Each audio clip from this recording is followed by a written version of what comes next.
Only তারা দেখে, আর কোনো সুযোগ নেই। আগেকার নাবিকরা এইভাবে তারা দেখে পথ চলতো। একটু রিল্যাক্সে যদি রাতের বেলা তারা দেখতে পারেন, আপনি দেখবেন আপনি খালি চোখেই বুঝতে পারবেন তারাগুলোর মধ্যে একটা গাণিতিক সূত্র আছে। যদি আপনি জ্যামিতি বুঝে থাকেন, এক একটা থেকে একটা ডিস্টেন্স, তার থেকে আরেকটা ডিস্টেন্স দেখবেন সমান। কারোর সাথে ত্রিভুজ আকৃতি, কারোর সাথে চতুর্ভুজের আকৃতি, কারোর সাথে বর্গাকৃতির তারাগুলো আছে, এত সূক্ষ্ম হবে। আল্লাহ পাক এগুলো এমনি এমনি সৃষ্টি করেন নাই। আল্লাহ পাক বলেছেন এই তারাগুলো হিফজন, মানে এগুলো শয়তানকে প্রতিহত করে দেয়। শয়তান যদি উপরে উঠে খবর নেওয়ার জন্য আল্লাহ পাক এরকম উল্কাপিণ্ড নিক্ষেপ করেন তাদের পিছনে।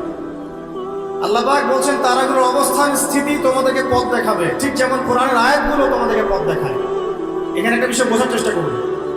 আপনি যদি তারাগুলোর অবস্থান মেলাতে পারেন, তাহলে যেমন আপনি পথ খুঁজে পাবেন, ঠিক তেমনি আপনি যদি কোরআনের এক আয়াতকে আর এক আয়াতের সাথে মেলাতে পারেন, তাহলে হেদায়েত খুঁজে পাবেন।